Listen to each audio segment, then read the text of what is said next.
Olá a todos, sejam muito bem-vindos a esse novo episódio do Pratica Onco. Meu nome é Dr. Ângelo Bezerra, sou oncologista clínico, ao lado dos meus amigos Daniel Saragiotto. Salve a todos. Marcos Camandaroba. Olá a todos, a gente já esqueceu o número de episódio, já tem tantos, graças a Deus, isso é bom, né? Exatamente. Nos sigam no YouTube, no Spotify. E a gente tem o prazer hoje de trazer aqui um grande amigo, voltar a São Paulo, Dr. Rafael Schmerling, uma grande referência hoje na oncologia nacional. O Rafael é líder nacional dos tumores cutâneos, sarcoma e melanoma da DAS Oncologia, e eu tô muito honrado de ter ele aqui com a gente, viu, Daniel? Rapaz, é nível forte. Aqui, hoje... A área não é fácil não, sarcoma. Rapaz, não é fácil. Não é só coisa ruim, hein? Não é nada fácil. Caramba. É difícil tratar, é difícil estudar, é muita coisa. Mas ele tá à altura. Rafael, obrigado por ter aceito o nosso convite. É um prazer enorme você estar aqui com a gente hoje. Seja muito bem-vindo para discutir um caso com a gente aqui. Obrigado. Ângelo, muito obrigado pelas suas palavras. Daniel, Marcos, é um privilégio mesmo estar aqui. Essa é uma iniciativa muito legal de vocês e participar, poder contribuir com alguma coisa é muito importante. Vocês pediram para eu comentar um caso e aí a gente vai falar um pouquinho disso, né? Perfeito, Rafa, fica à vontade. Maravilha. Então, a história é de uma moça de 23 anos. Não tem muita surpresa, ela começou com um aumento do volume da coxa e achou que isso talvez tivesse sido uma pancada. Alguns pacientes, por incrível que pareça, acham que é da musculação que eles começaram a fazer, e aí eu não entendo por que eles acham que uma perna cresceu e a outra não, mas essa história é recorrente, né? Mas essa moça não, ela demorou um pouquinho a perceber o que é totalmente normal. É que ela procurou uma avaliação ortopédica, o ortopedista que a viu inicialmente já identificou que era uma massa, e a partir daí começou uma história que, felizmente, foi muito linear. A gente tem muito problema na jornada dos pacientes com sarcoma, mas esse caso, felizmente, deu tudo certinho. O colega, um ortopedista geral, referenciou para um ortopedista experiente na área e programou uma biópsia. A primeira pergunta é como é que a gente faz essa biópsia, né? Desculpa, eu estou esquecendo da imagem. Ela tinha ali, foi feita uma ressonância, a ressonância mostrou uma massa profunda na coxa, mais ou menos uns 12 centímetros, e a pergunta a seguir é, fazemos uma biópsia, vai para a cirurgia, e nós não temos dúvida hoje que o ideal é fazer uma biópsia, sempre que possível fazer uma biópsia guiada por imagem. Por que guiada por imagem? Porque você vai ter a melhor amostragem, né? O radiologista vai te indicar e você vai ter o melhor material possível. Foi feita a biópsia, veio um sarcoma sinovial bifásico, a patologia avaliada por um especialista, então a gente ficou muito tranquilo com isso, né? Por vezes, um patologista não habituado, a gente fica preocupado, revisa a lâmina, esse é um ponto que a gente sempre discute na clínica, né? Mas o que aconteceu a seguir é que o ortopedista me chamou para discutir o caso e como a gente deveria proceder, né? Era uma paciente que tinha um tumor de alto risco, e eu vou discutir isso daqui a pouquinho. A gente já sabia que ela em algum momento faria quimioterapia e em algum momento ela faria radioterapia. A paciente tinha muito receio da quimio, ela estava muito preocupada com isso e a gente acabou discutindo e ofereceu para ela rádio neoadjuvante. Eu tive que convencer o ortopedista, isso vem sendo uma curva de aprendizagem para eles, porque a radioterapia pré-operatória tem mais complicação aguda. Do ponto de vista de eficácia, é totalmente comparável pré e pós. Muda a toxicidade, pré, você vai ter mais toxicidade aguda, ferida operatória, pós, vai ter fibrose e outras complicações tardias. Os radioterapeutas preferem fazer pré porque eles têm um alvo melhor delimitado, a dose é menor, tudo favorece, mas, de novo, essa decisão tem que passar pelo cirurgião. E a gente tratou ela com radioterapia neoadjuvante, agora não vou lembrar a dose, mas é algo entre 45 e 50 grays, tem uma complicação, ela foi operada, margens livres, existia tumor viável, nem esperávamos uma resposta completa. O objetivo da radioterapia neoadjuvante é evitar recidiva local, do mesmo jeito que a adjuvante. Então, nós não temos uma expectativa diferente nesse sentido. E aí veio a discussão de quimioterapia adjuvante. Essa moça recebeu 5 ciclos de ifosfamida, 9 gramas por metro quadrado, dividido em 5 dias, e epirubicina, 60 miligramas por metro quadrado, D1, D2, com suporte com fator de crescimento. Na ocasião, a gente tinha acesso a pegfilgrastim, ela usou isso e correu tudo bem. Já se passaram 8 anos, ela já me deu alta, ela falou, agora que passou 5, eu estou satisfeita de você, se divorciou de mim e tá tudo bem, né? Acho que esse caso, ele tem uma lição importante. A gente sempre acaba mostrando os casos que dão errado, os desastres, né? Mas é importante a gente ver que é possível fazer a jornada adequada. Então, isso é muito importante e a gente tem que ir atrás disso. Cirurgião experiente, patologista experiente, radioterapeuta experiente e o oncologista ter aí, usar as armas para decidir, né? Uma coisa que eu sempre mexia com os residentes, né? Quando a gente chegava com um paciente ali, como operado, especialmente de membros, e eu perguntava por que a gente sabe que ela foi mal operada. E o residente, como você sabe disso, né? Então, muitas vezes, pelo tamanho da cicatriz, você sabe que o paciente não foi bem operado. Você tem um tumor de 8 centímetros, não dá para ele sair por uma cicatriz de 6. Né? Então, são coisas simples que você vê que não houve um preparo, não houve um planejamento oncológico. Notadamente, é um cirurgião que não é o dia a dia dele. Então você tratou essa moça, né? Ela acabou fazendo a radioterapia neoadjuvante, né, Rafa? Isso. E aí você utilizou um esquema combinado de ifo e epirubicina, certo? Isso, exatamente. E aí você utilizou os dados do estudo para essa recomendação, né, Rafa? Você quer comentar um pouquinho?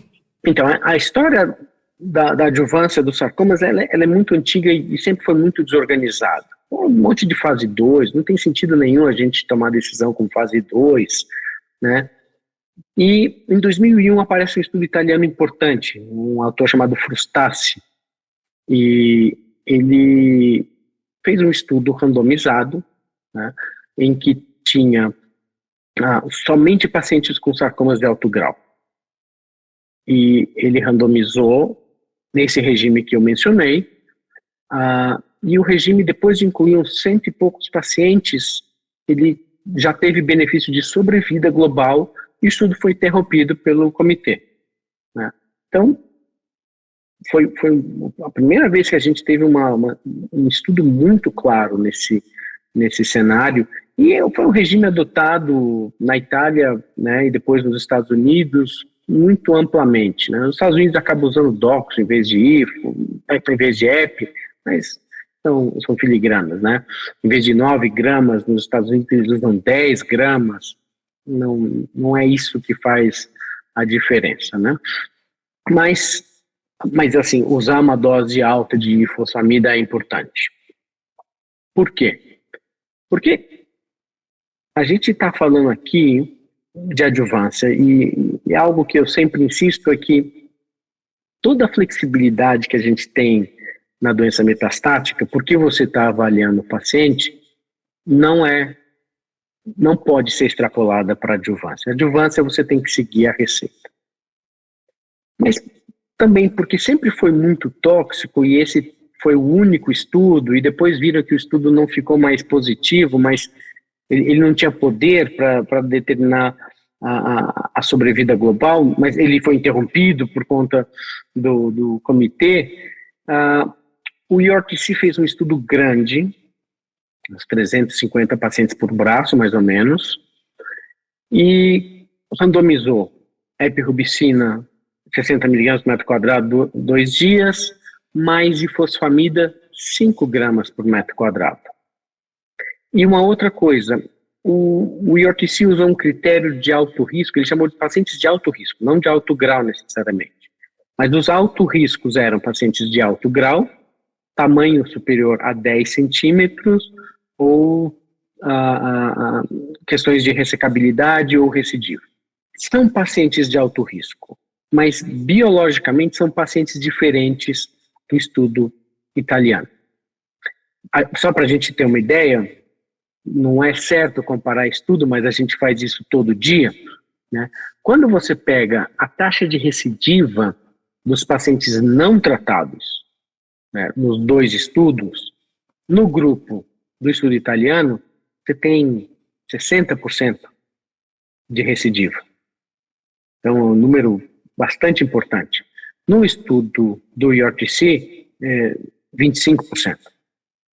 Então, 25, 40, talvez seja 40%, eu estou aqui me enganando, talvez me enganando.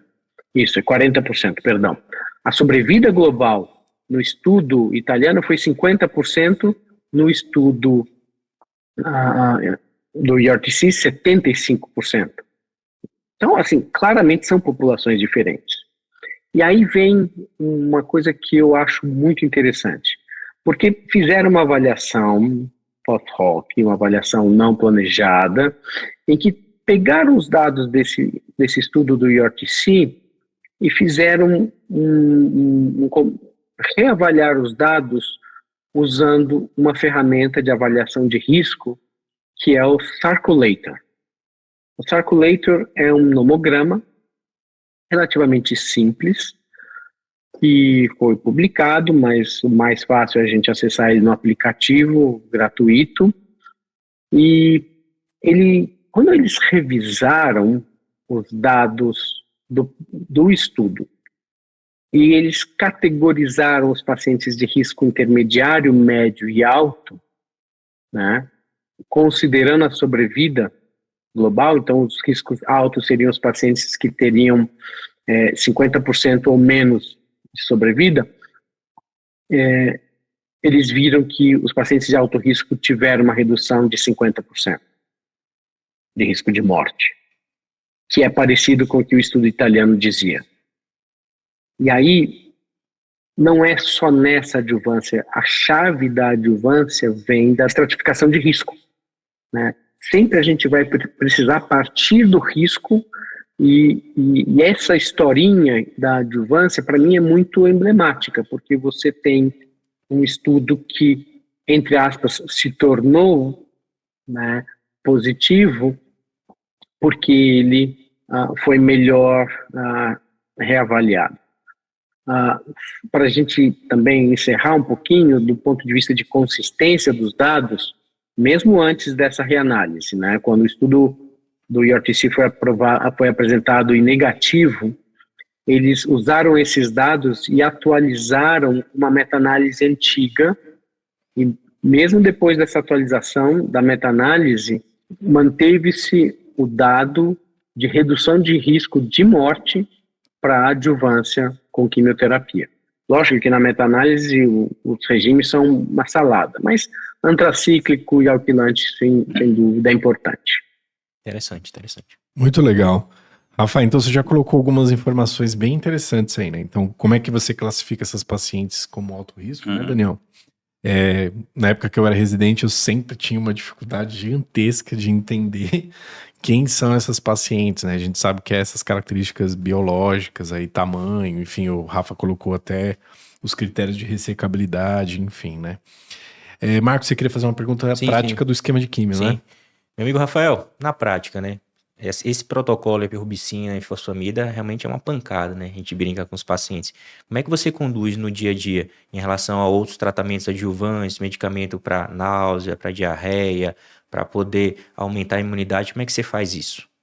Então vamos lá. Primeira coisa, como eu mencionei para vocês, eu sou muito chato com a questão da adjuvância e do que foi desenhado. Então, o paciente é idoso e ele não vai tolerar e o risco é ruim, então ele não faz adjuvância. A gente não reduz dose, não tem sentido a gente sair daquilo que tem o melhor dado, né? Eu entendo assim, e não tem muita margem para manobra.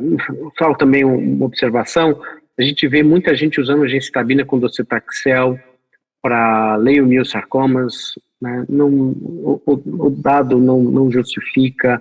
Existe um dado fase 2, agora saiu um dado japonês, acho que uns 2 anos atrás, negativo, né? Então é IFO e doxo mesmo, ou IFO e EP mesmo. Essa é a primeira coisa. Se não vai aguentar, não faz. Do ponto de vista de náusea, a gente vai usar ondansetrona. Por que não usa palonosentrona? Porque você vai dar todo dia para o paciente. Se você fizer em 5 dias, você vai dar o remédio todo dia. Tem gente que divide a ifosfamida em 3 dias. Então daria para você dar palonosentrona uma vez só. Eu acabo, na maioria das vezes, fazendo 5 dias e aí os pacientes tomam todo dia.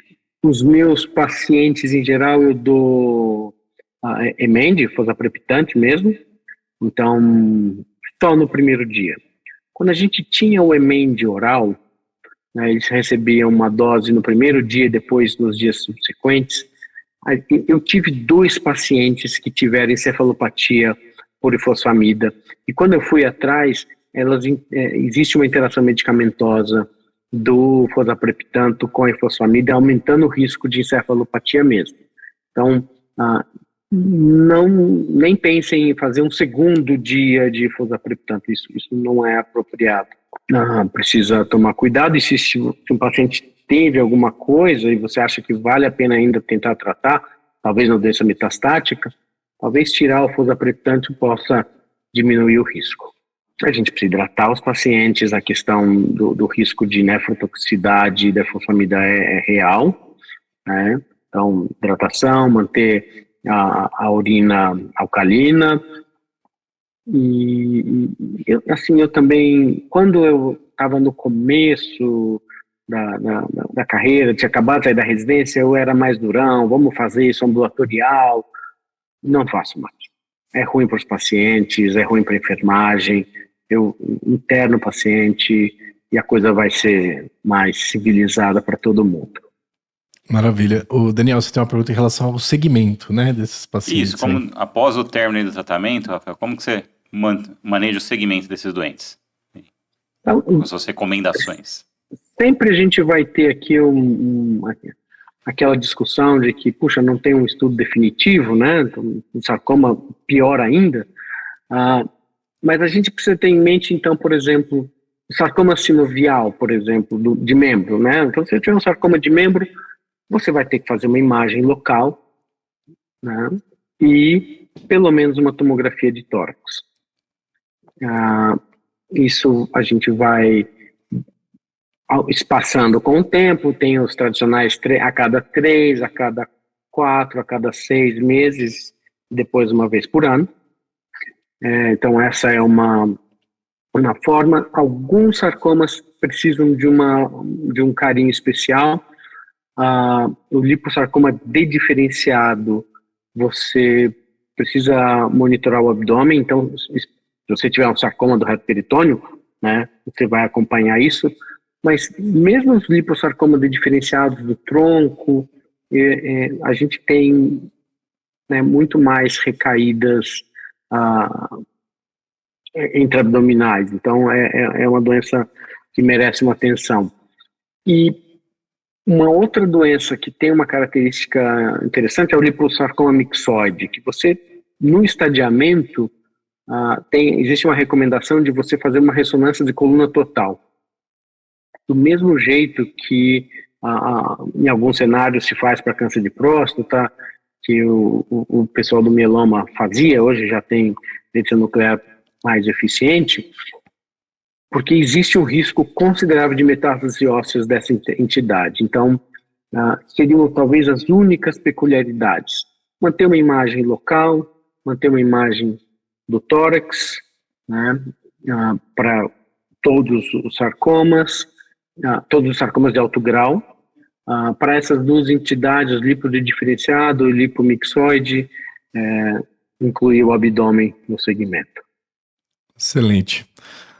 Bom, eu estou muito satisfeito. Satisfeitíssimo. Assim, você conseguiu resumir, sei lá, quanto tempo de estudo que a gente ficou quando eu era residente.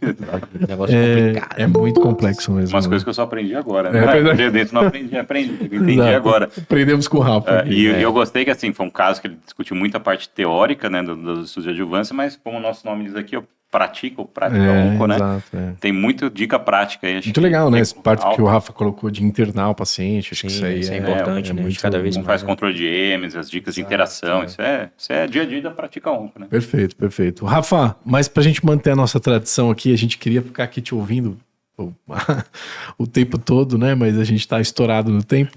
Mas a gente queria muito que você deixasse os seus contatos, onde que você atende, onde que as pessoas podem te achar, para que todo mundo tenha acesso à sua valiosa opinião aí nos casos e mais uma vez te agradecer por ter estado aqui com a gente hoje. Ângelo, obrigado. Acho que, de novo, essa iniciativa de vocês é sensacional, aproximar os médicos. Sarcoma é uma doença que é chata mesmo, então conversar. Eu ligo para alguns colegas, né? A gente vai lá, às vezes só fazer terapia de grupo, mas isso faz parte. Se alguém precisar de alguma coisa, eu estou lá no Hospital 9 de Julho, né? Podem me achar lá. Se alguém quiser achar, tem rede social, tem essas coisas, no LinkedIn, só dá um toque e a gente conversa. Muitas vezes, eu sei que eu não vou ajudar, mas a gente tenta e sempre em prol dos pacientes. Já tá sabendo que ele tá bombando, né, na rede social. Rafa milhões bomba de na rede visualizações, social. né? Ele bomba. Nada, Bom, Rafa, nada. mais uma vez, muito obrigado por ter estado aqui com a gente hoje. E a gente queria agradecer, Daniel, obrigado. Obrigado, Marcos. E a gente queria convidar vocês para nos seguir aí nas redes nos próximos episódios. Até a próxima, pessoal. Até a Até mais, próxima, pessoal. pessoal. Pratica onco. Obrigado, Rafael.